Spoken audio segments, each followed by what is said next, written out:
말씀 보겠습니다. 잠언 29장 3절 말씀입니다. 같이 읽겠습니다.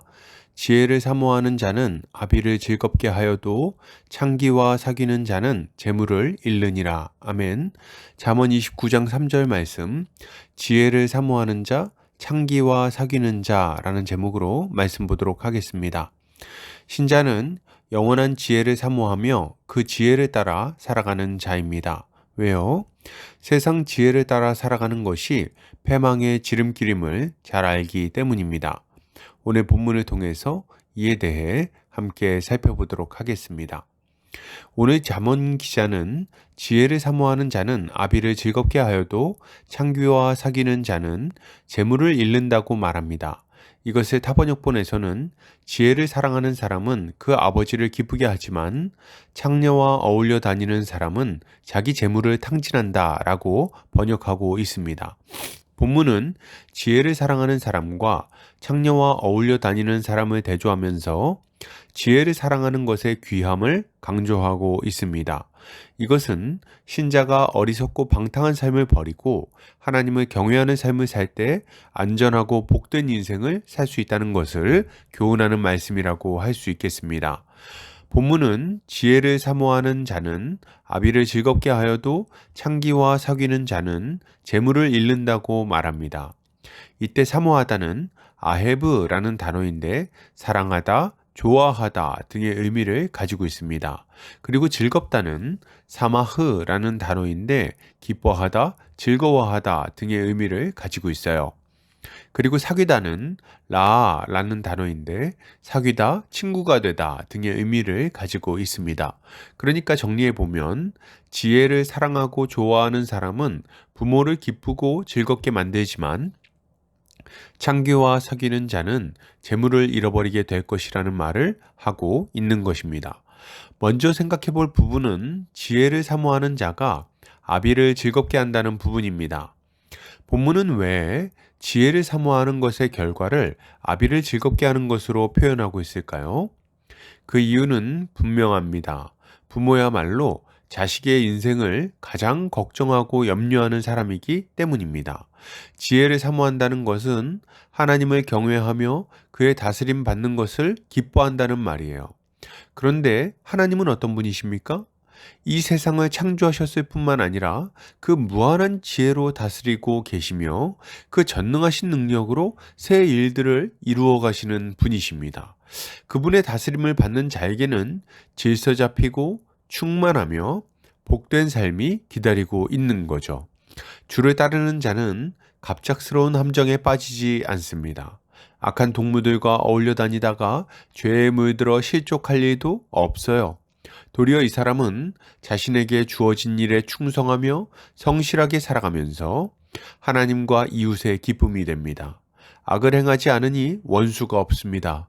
선을 행하며 살아가니 친구가 많습니다. 환난당한 이웃과 함께하니 환난의 날이 찾아와도 외롭지가 않습니다. 하나님은 언제나 그와 함께하시며 그를 돌보시고 보호하실 것이기 때문이죠. 이 모든 것을 생각할 때 그 부모는 자녀를 염려하고 걱정할 필요가 없게 되는 것입니다.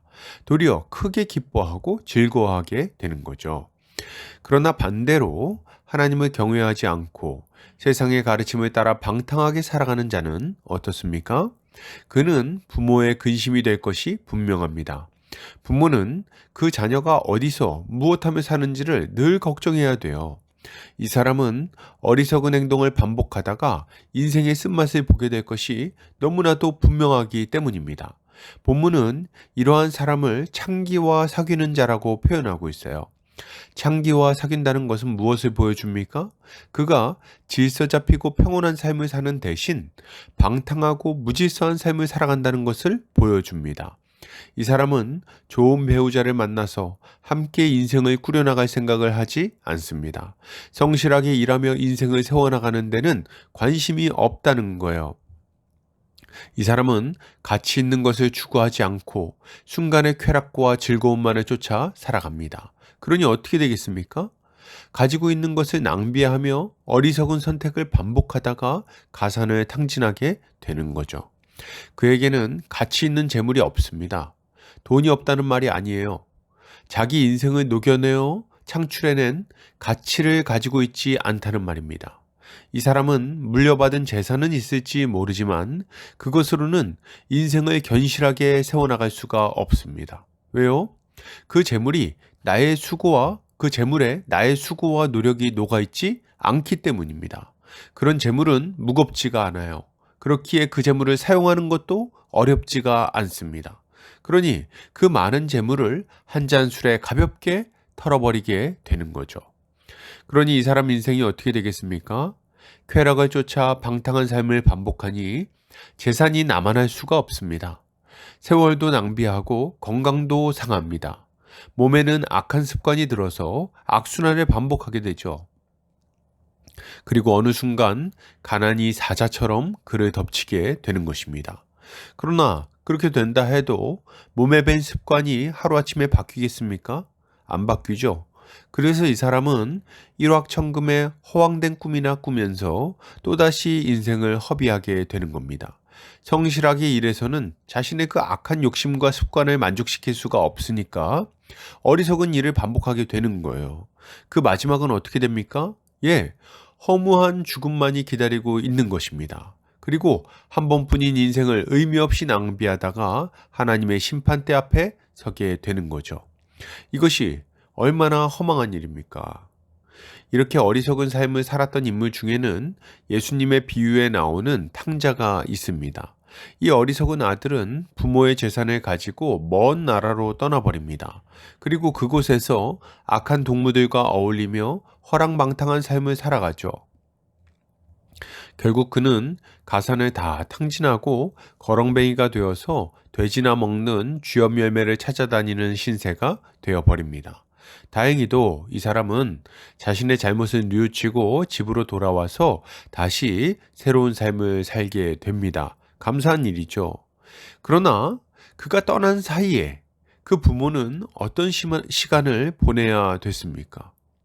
아버지는 집을 떠나는 아들이 언제 돌아올 것인지 이제나 저제나 노심초사하며 고통스러운 시간을 보내야만 했습니다.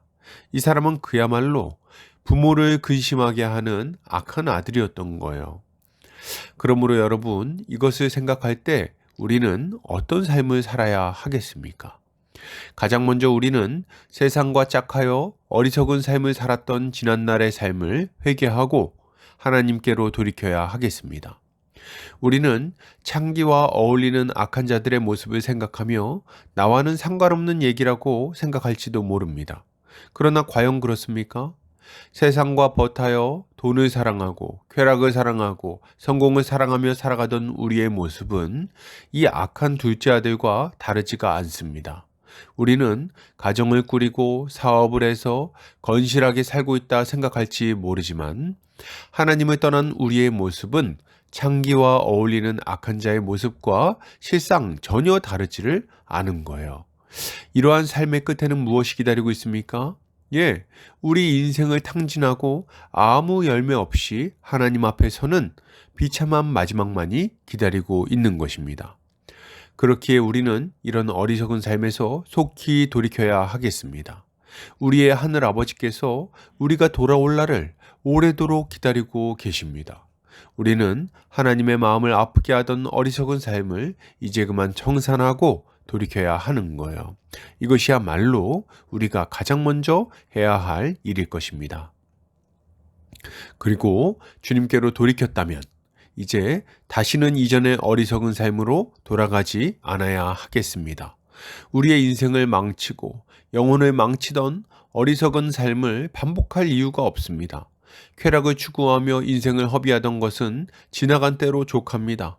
이제는 그 어리석은 악순환을 끊어버리고 하나님이 주신 새 생명에 합당한 삶을 살아야 하는 거예요. 그러면 그런 삶은 어떤 삶입니까? 하나님을 경외하며 그분의 말씀에 순종하는 삶이라고 할 수 있을 것입니다.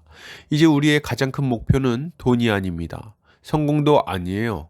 명예도 아닙니다. 이제 우리의 목표는 하나님의 영광입니다. 하나님을 영화롭게 하고 그분이 베푸신 은혜를 누리고 감사하며 살아가는 것이 우리의 목표인 거죠. 우리는 이제 먹든지 마시든지 무엇을 하든지 하나님의 영광을 위하여 합니다. 주님이 주신 새 생명에 감사하며 하나님과 이웃을 이롭게 하는 삶을 살아가기를 힘쓰는 거죠. 여러분, 중요한 것은 하나님의 다스림에 현재 순종하는 것입니다. 앞으로 잘하리라고 말하지 않으시기 바랍니다. 지금 잘하시기 바랍니다. 지금 순종해야 되겠습니다. 하나님보다 더 지혜로우려고 하지 않아야 됩니다. 하나님은 모든 인생의 체질을 아시는 분이십니다. 그분의 지혜가 우리의 지혜만 못하겠습니까? 우리는 하나님의 하나님 되심을 인정하고 겸손히 그분을 따라야 하는 것입니다. 이것이야말로 하나님을 기쁘시게 하는 일이요, 참으로 복되고 즐거운 인생을 사는 비결인 것입니다. 결론을 드립니다. 여러분, 세상과 버타여 쾌락을 추구하는 삶을 버리시기 바랍니다. 하늘 아버지께서 우리를 기다리고 계십니다. 주님께 돌이켜서 그분과 동행하며 주의 다스림 가운데 기쁨을 누리시기를 바랍니다. 이것이야말로 지혜로운 자의 모습입니다. 오늘도 주님의 지혜로 승리하는 성도님들 되시기를 주의 이름으로 축복합니다.